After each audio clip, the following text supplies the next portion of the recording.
You're now listening to Sanity at the Movies. Before we get going, I do need to do today's Patron Choice Award of Awesomeness, the PCAA. And so I am going to do that right now. This, of course, is part of the show where I choose a patron who gives at the amount that I can do this and say how awesome they are. So, Seth, you are awesome. You're cool. You're handsome. I like you. You're great. I love you, Seth. You're now listening to Sanity at the Movies, Guardians of the Galaxy edition. I guess, even though we're not actually technically going to review Guardians of the Galaxy. Yeah, it's been a couple years since I've watched Guardians of the Galaxy. I think I watched about half of it, maybe half a year ago. But it has been a little while. Pretty familiar with those movies, though. Yeah. Most Marvel movies. And by the way, folks, you just have to get us to, I think, $1,000 a month on our Patreon. Yeah, it's not that far away. Yeah, it's really not. But we'd love to talk about the Marvel movies in great depth. That's not, however, the primary reason that we're here today. But first, let me introduce us. My name is Nathan. That's Jake. He's a pastor. And we are going to be talking, as we do, about movies.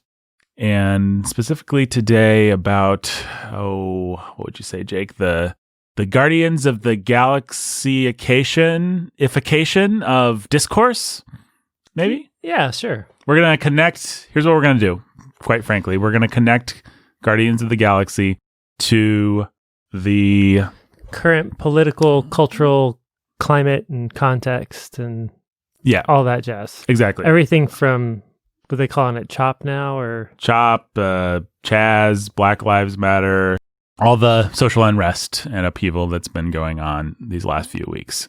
Yep. We're going to connect all of that to Guardians of the Galaxy, and you're going to be glad we did. Yep. So now, we've done this many times before. Right. Yeah. You've probably heard this shtick if you're a longtime listener. But it's very much an I told you so kind of shtick at this point. And it's why we have to pay attention to the movies we are watching, both what they're saying about us as a culture and what they're teaching us and creating. Yeah. Inculcating in us. Yeah. So let me start by telling a story that some of you may have heard me say before on various podcasts. I don't think actually on this one. I think we've talked more about this actually over on Sound of Sanity. Specifically, if you listen to our Nazi vegetables episode, I think we cover a lot of this same material. But I remember sitting in a theater and watching Guardians of the Galaxy Part 2 opening weekend, surrounded by 10 and 11-year-olds and lots of parents with their kids. And I really like Guardians of the Galaxy, the first one. I really like Guardians of the Galaxy 2. I'd say pound for pound, they're some of the most quality Marvel movies out there, just in terms of a real filmmaker with a real vision, making an interesting movie and maybe having something to say, having a real visual style. They're really interesting movies, and they're a breath of fresh air compared to a lot of the Marvel stuff, which I like, but can be awfully cookie cutter after a while. Mm-hmm. So I like those movies. That being said, I remember sitting in the theater and I remember several things. The first thing that I remember is that the Guardians of the Galaxy steals some, I think Rocket steals like a power cell or something from those yellow people, the race of dignified yellow people. Yep. And the dignified people in yellow clothes send their rocket ships to kill the Guardians, and Rocket gets on his little gun and he says, "I'm going to kill some guys," or something like that. And I just thought, that's kind of an interesting sentiment. I know the Guardians are like, their brand is that they're beautifully broken, but generally speaking, we don't have the heroes of movies where the audience is full of children just saying, I have bloodlust. I have bloodlust. Yeah, I'm angry and grumpy right now because of things that I'm going through internally that the movie's set up. And so I'm going to get that out by killing people, by ending human life. Or whatever these creatures are. You know what I mean? By ending sentient life, whatever you want to say. We'll call it human life. How about that? Because that's how it's portrayed in the movie. Turns out he doesn't actually kill anybody because it's robot ships or something like that. Mm-hmm. But then later you have the scene where some, what are those bad guys called? The Ravagers? The Ravagers sneak up on Rocket in the woods, and he plants all these booby traps. And then he just starts wasting these guys, and it's played for comedy, and it's got probably like fun music behind it. And these guys are just like going flying up in the air and stepping on things, and logs are coming down on them, and things are blowing up. And the movie's not doing anything to dispel the notion that lots of people are dying. You know, we're not getting the standard like Iron Man accidentally blew up a plane, but we're going to see the guy parachute just because we know Iron Man can't accidentally kill somebody, or the bad boys are going to be driving down the highway and cars are going to be flipping, but we're going to get shots of, cops crawling out of the cars or the hot dog vendor jumping out of the way just to remind us, like, in this fantasy world, hundreds of people aren't dying as our heroes are recklessly endangering human life. It's just fun. And don't think about it too hard. You got stuff like that. Guardians of the Galaxy seems to be going out of its way in these scenes not to do that kind of thing. Like, they probably died. We can only assume they died.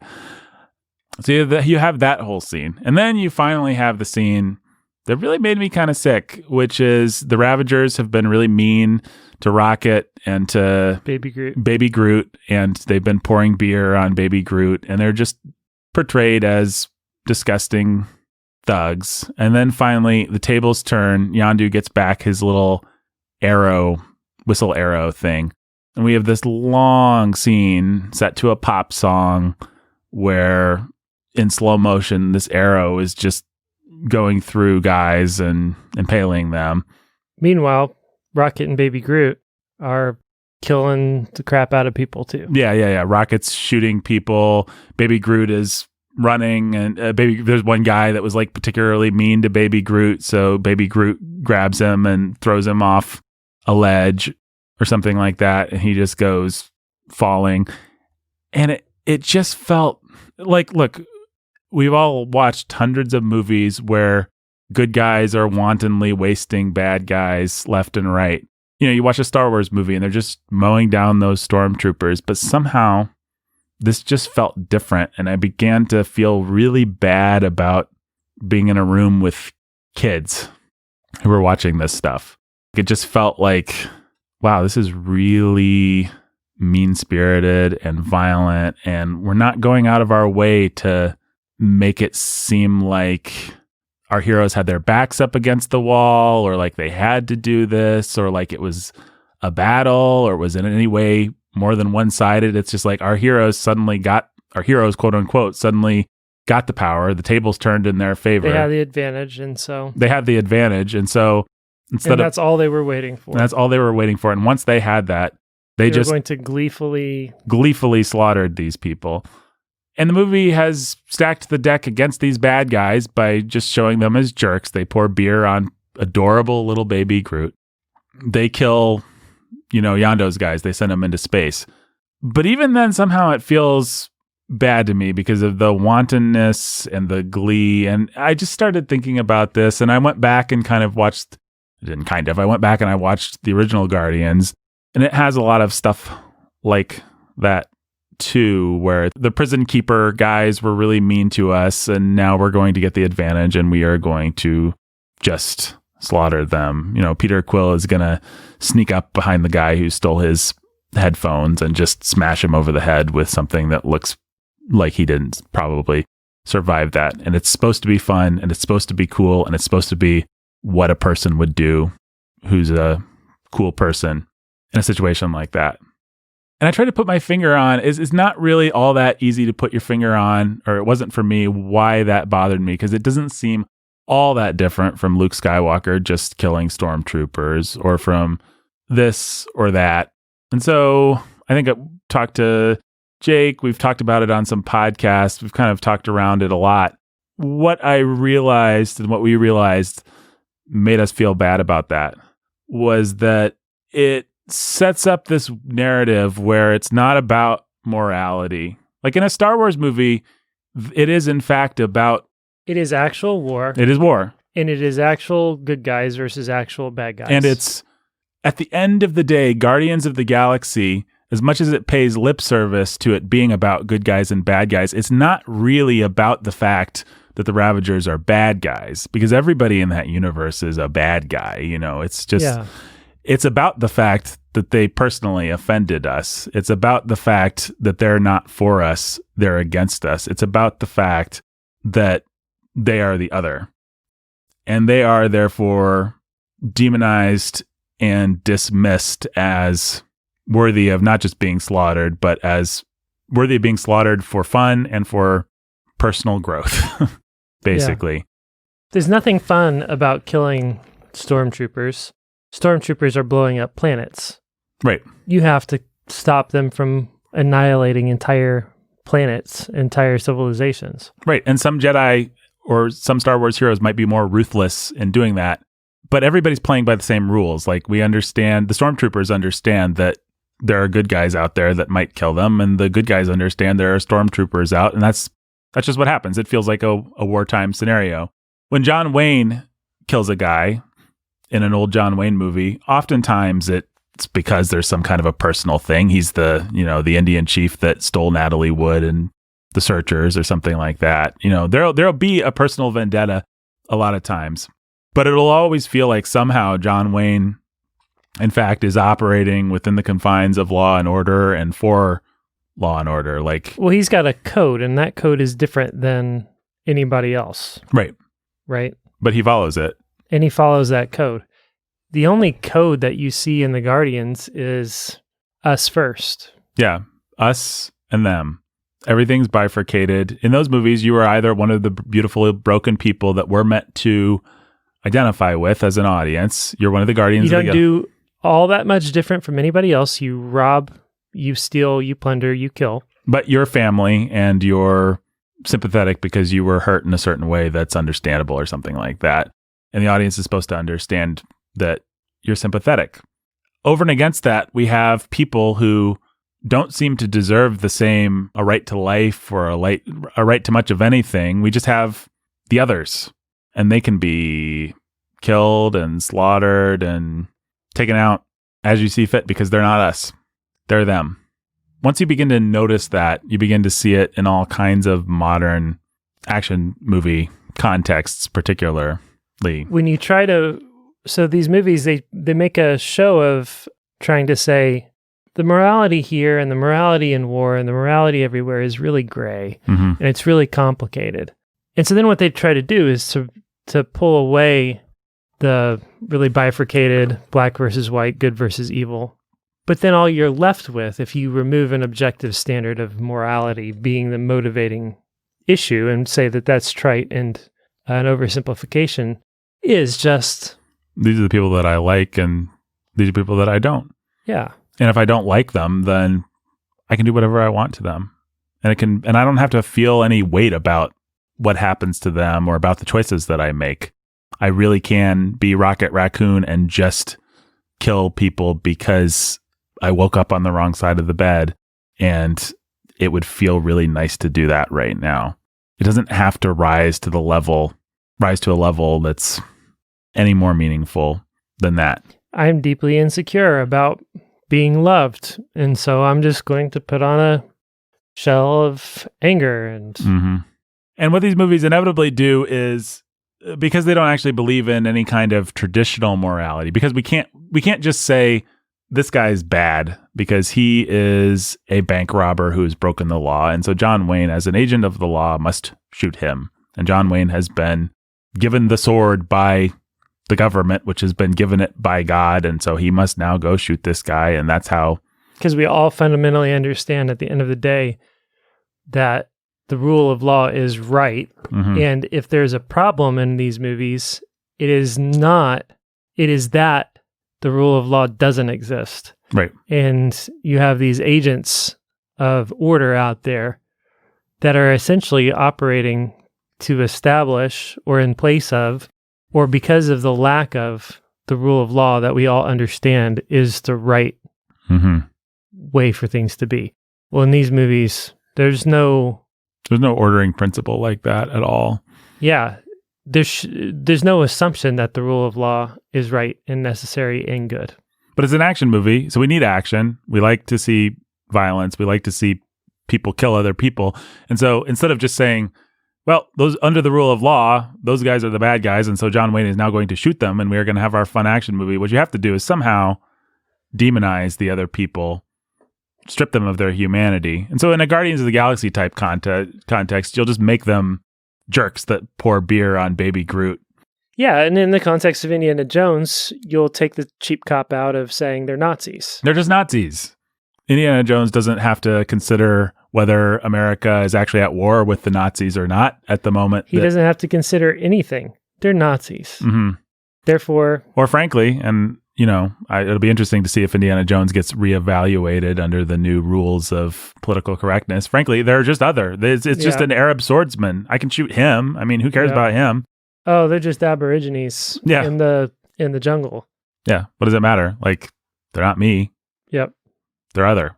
So it'll make them other, or it'll demonize them. Another movie scene that really bothered me, and it's a wicked movie anyway, but Kingsman, the original Kingsman movie, has a scene where Colin Firth is in a church, and the movie, and I've talked about this before, but the movie goes to great pains to show, because what's going to happen in the plot is that these people are going to be possessed by like a crazy drug or something, and they're all going to go nuts and turn into murderous psychopaths. Like they're going to lose their minds. They're going to run at Colin Firth and try and kill him, and he's going to have to kill all them. And it's just a church full of families. So what you're going to get is this really grisly action scene where Colin Firth's killing housewives and people like that as they go crazy and grab axes and come after him.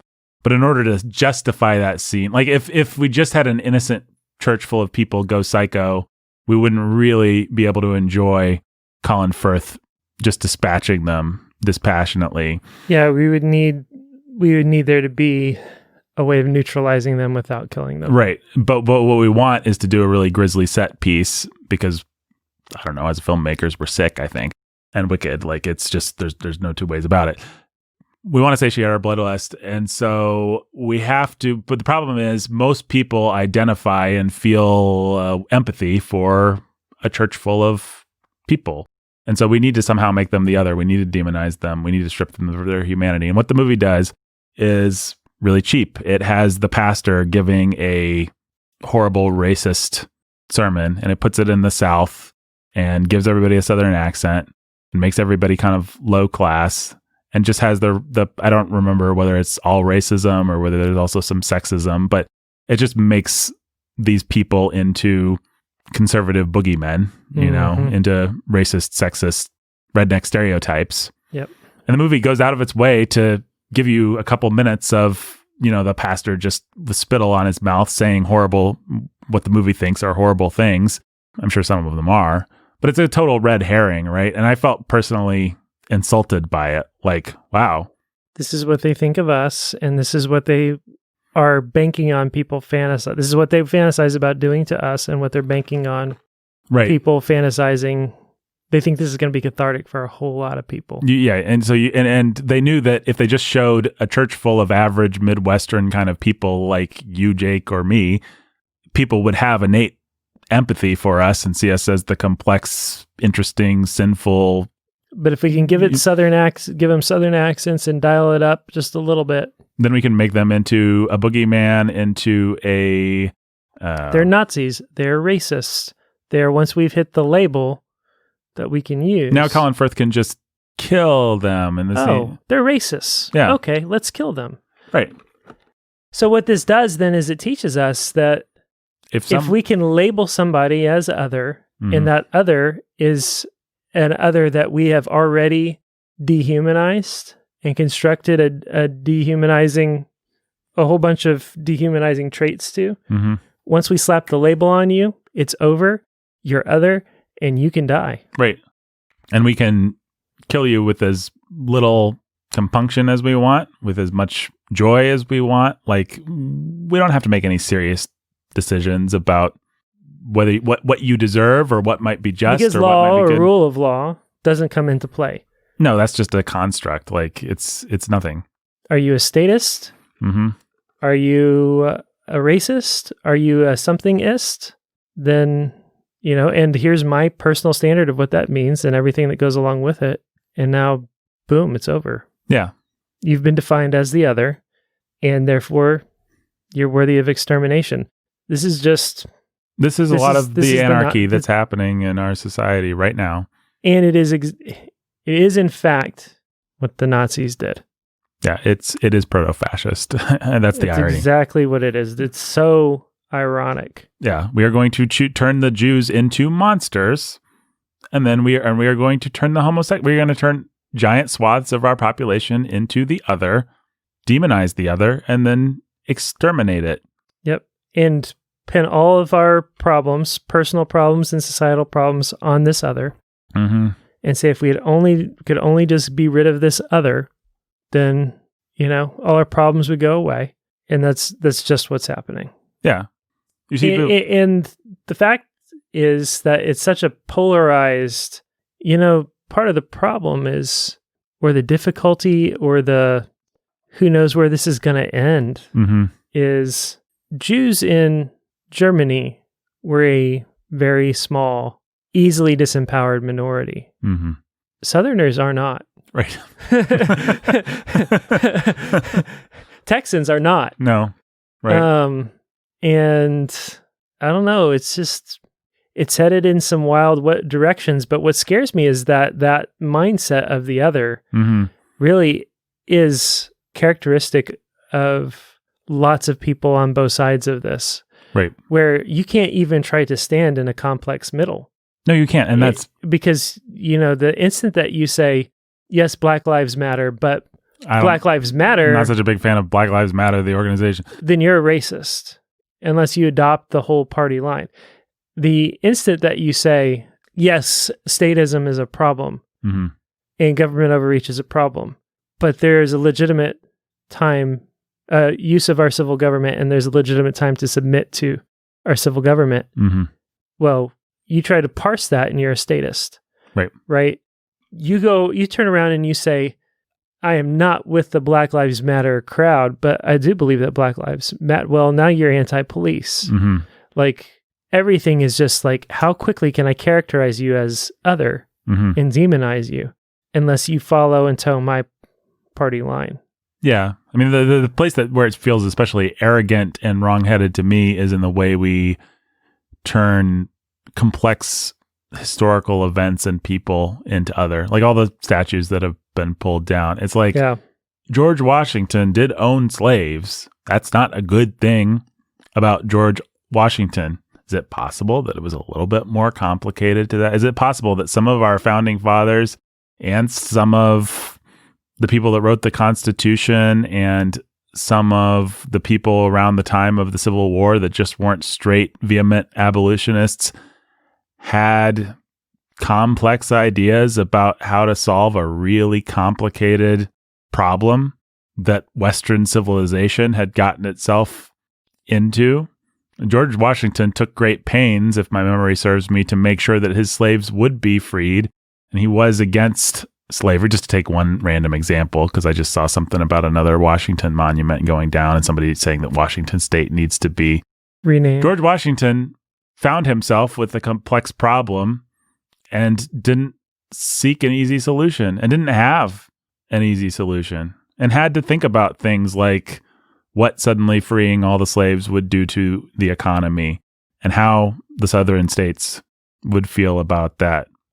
Abraham Lincoln, like him or love him, never would have become president if he had run on a straight abolitionist platform. Right. Yeah. Abraham, you can begrudge and dislike Abraham Lincoln's pragmatism, but the fact is, without pragmatism, the job never would have gotten done.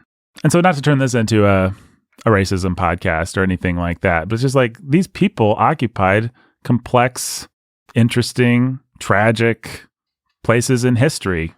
Many of them. Well, and it is that understanding of historical perspective that brings perspective to all of this stuff. Like, man, we live in some pretty amazing times in terms of prosperity and liberty.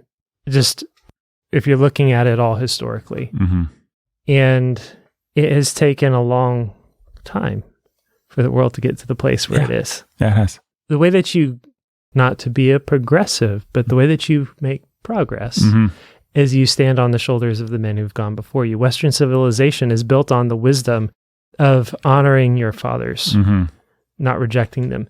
And so building on the accumulated wisdom and work of the men who have gone before us, and further working to establish the rule of law in our little corner of the world.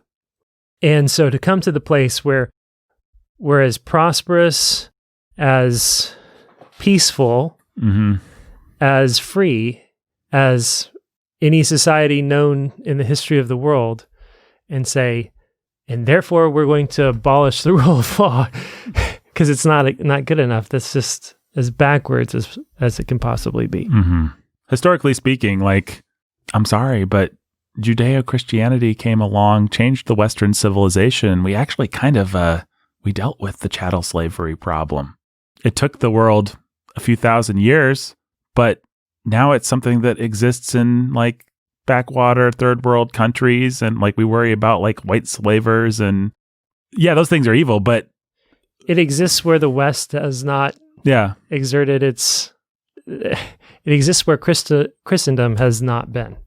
So let's bring it back to enjoying movies like Guardians of the Galaxy, because here's the thing that we've been saying and trying to say in our time doing these kinds of pop culture movie podcasts, which is the entertainment and art that you consume reflects the world that you live in and is teaching and instructing you about how you're to live in this world. Right. The world also reflects the art that it consumes. Yeah. When you go and you think, and you sit in a crowded movie theater watching a Guardians of the Galaxy movie, and you think, yeah, this is cathartic. Yeah, wouldn't it be nice if everybody who just wasn't me didn't have, wouldn't it be nice to be empowered to just rid the world, rid my life, rid the space around my life of the people that just aren't me, aren't my family, don't get it, don't get my brokenness, don't get my pain, don't get my problems, don't get where I'm coming from. You're in a theater full of 100, 200, 300 other people who all feel the same way. Right. But if you are a Christian, you are their other. And that should scare you. Should scare you. What we don't need and what we don't want is entertainment that teaches us and invalidates us in setting aside any kind of objective moral standard, any kind of rule of law, and just makes us feel validated. My family, my people, right, take the world. And you don't want to make the mistake of liking it when it's on your side. Don't go and say, well, Guardians of the Galaxy is bad because obviously it's a progressive liberal fantasy where we're portraying all the conservatives as jerks and we're just killing them. Or Kingsman. Yeah, Kingsman would be the better example. That's bad, but you know, this other thing over here, I don't know, John Wick is good because it's a much more macho conservative fantasy about the same thing, about a guy who kills hippies. Basically, you know, like the bad guys in that are going to be more like gangsters and hippies and, you know, the kinds of people that conservative losers are going to be sitting around playing video games. Right. And conservative people can get a real kick out of, I mean, what were all the Dirty Harry movies in the 70s? But like, this is what we think about black people. This is what we think about crime on the streets. This is what we think about the new liberal ideas. And Clint Eastwood's just going to shoot it all. And we're going to eat our popcorn and enjoy it. But I think that the thing that we've said over and over again about all this stuff is it doesn't matter if the mob is on your side. You don't empower the mob, because once you've empowered the mob, then you don't have law and order protecting you, and the mob can come for you.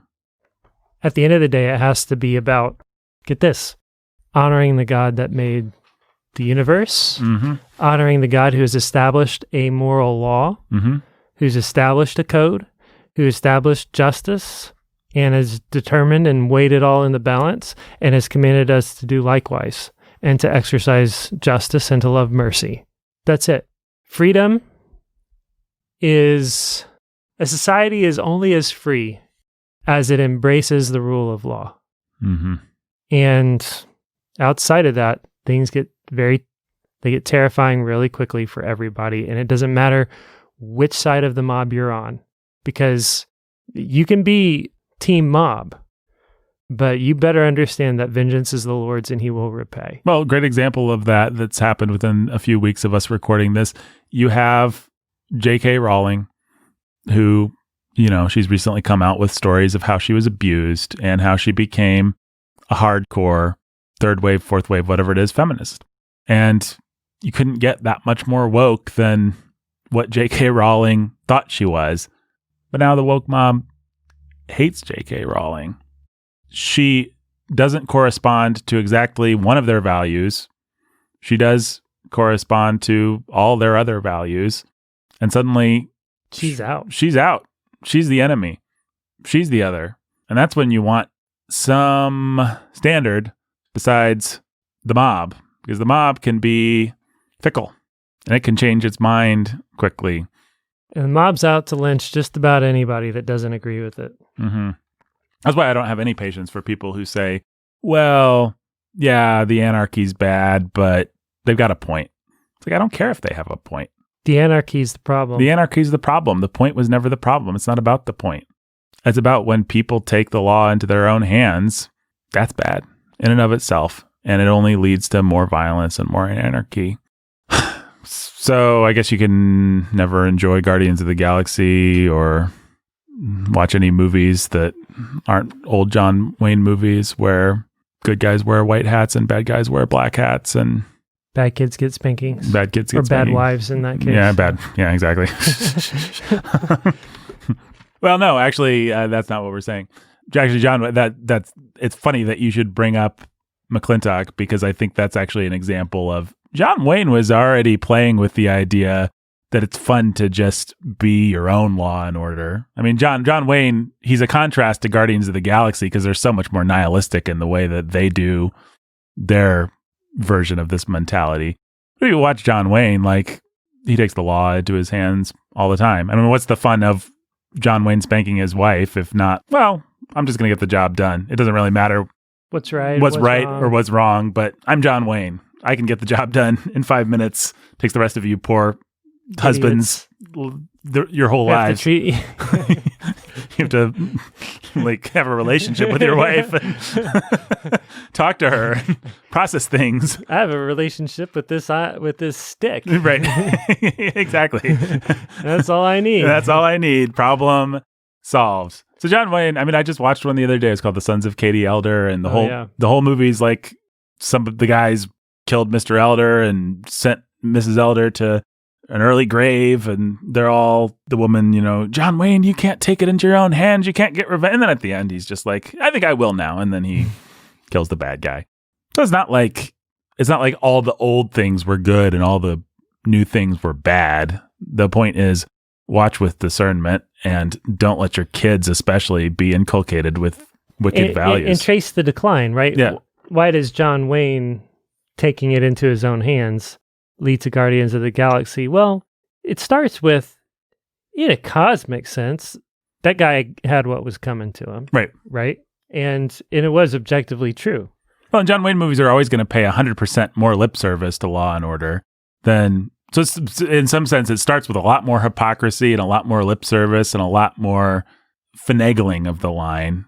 We're going to deputize John Wayne for 2 seconds before he goes and gets his personal cathartic revenge. Yeah. So now it's technically above board. It's technically above board and... More or less. And the movie felt the need to do that. Like, actually, right. Where, you could argue in some sense Guardians is being more honest, and then it's like, well, actually what we've always liked is just to fulfill our bloodlust and kill the people we don't like. But that's where I want to say, sometimes a little hypocrisy is nice. Like, hypocrisy is the tribute that vice pays to virtue. Yeah, like a society that has no hypocrisy is a society that has no virtue. Right. And movies... And so that whole stupid, idiotic, faux Christian mentality of... Let's just be honest about... Let's be honest and let's get rid of the hypocrisy as a fundamental misunderstanding of the place of hypocrisy in a culture. A culture that has hypocrisy is a culture that has a strong sense of moral virtue. Mm-hmm. you're always going to have vice. The question is vice allowed to run free, or is vice forced to masquerade? Right. And so what you want is to live in a society where vice is forced to masquerade. Oh, so Jake's in favor of hypocrisy. No. Not in favor of hypocrisy. I'm in favor of moral virtue, which means that I'm in favor of moral virtue putting pressure on vice to be hypocritical or to change, rather than stepping back and letting vice run rampant. Right. You watch an old John Wayne movie and they understand that people have a set of real moral standards, and that in order to get to the part where John Wayne shoots the bad guy, which we all enjoy, you have to go through some hoops. And that's actually a good thing. Yep. And a helpful thing. And you can make fun of the hoops, and you can see where the hoops are false and where they're stretching things and where they're setting up plot points just to... But the hoops testify to the reality of the virtue. Mm-hmm. Exactly. The hoops don't make the vice into a virtue. Right. Which is exactly what, when you say, let's not be hypocrites, let's let vice run wild, that's exactly what happens. Mm-hmm. Is the Guardians movies just turn the vice into the virtue. Right. Exactly. Well, that's maybe the final thing worth saying, which is we're not saying you can't tell stories of people who have dubious relationships to morality. You just have to say that that's what you're doing.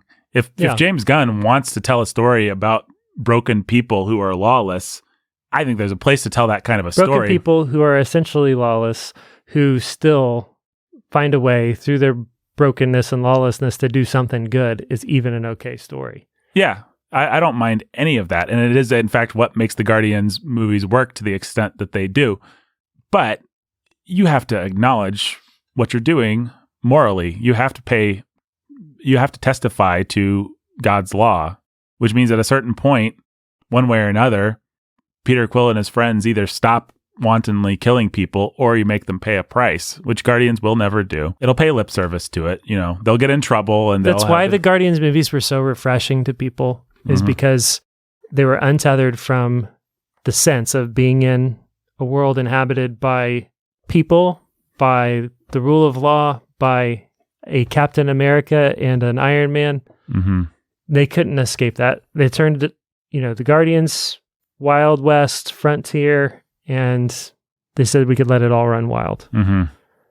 And it was refreshing, but Captain America was refreshing too. Yeah. Before he became untethered from his morality. But yep. We've talked about that before. We'll talk about it again when you get us to the right price on Patreon so we can do it. Start to cover Marvel. Okay, I said one last thing. Here's my other one last thing, which is I just happen to be one of the helpers with our youth group here at church. And I think for teenagers especially, the world and their own narcissistic teenage sensibilities are telling them that they are the only thing that matters, that it is them, and that everything else is against them. Yep. And that's not just propaganda. There is a ton of propaganda to that effect, but it's also just how you feel when you're so wrapped up with your hormones, with the things that are happening. You become intensely self-focused, and everything tends to become the other. And you just, in some good sense and in many bad senses, can't help but be a very selfish person when you're a teenager. And man, they don't need Guardians of the Galaxy validating that. I'm not saying don't let your kids watch Marvel movies. You have to make your own decisions about that. This podcast is descriptive, not prescriptive necessarily. You negotiate that with your teenagers. But I would be very careful about what you allow to be validated by the entertainment choices in your home. Because I will go so far. Well, I will say that the Guardians movies are off limits in my home. Mm-hmm. They just are. And it's for these reasons and more. I mean, yeah, they're also really sexually transgressive. And they're just gross. Yeah. The humor is, they're pushing the bounds. Yeah. And I said James Gunn was very talented, the most talented of the Marvel directors. He's also the sickest of them. I mean, he got himself fired for a little while because he's gross. He's a pervert. So this, by no means is this podcast a recommendation of the Guardians movies, in case you thought it was. I'm pretty careful about that. Like, for me, honestly, I don't want to watch too many movies like that. I'm really tempted to hate people who aren't like me, to feel like an outsider, to feel have a chip on my shoulder about authority figures, about all kinds of people. I don't need movies validating that or making me feel good about being the one person who gets it and look down on everyone else who's stupid and doesn't get it. Like, I don't need a steady diet of that. Yep. So be careful with this stuff. All right. Anything else to say? I don't think so. I don't think so either. Till next time, folks. Or no. I should say that this show is produced by me, executive produced by Jake and me. Lots more discussion behind the magical bonus wall over at patreon.com/Sanity at the Movies. And until next time. I'm working on it. I mean, all these quotes are gross. If we wanted to really bring the hammer of justice down, I guess you could just say you were going to do a quote, but you scrolled through and they were all gross. Too crass. Yeah. You should say that and then say some really inane quote that... We are Groot. I mean, honestly, I did just look through, I don't know how many quotes from that movie, and not a single one of them, except for "We are Groot," had, could I say? Because it was just all crap. Well, that kind of says it all, folks. We are Groot. We are Groot.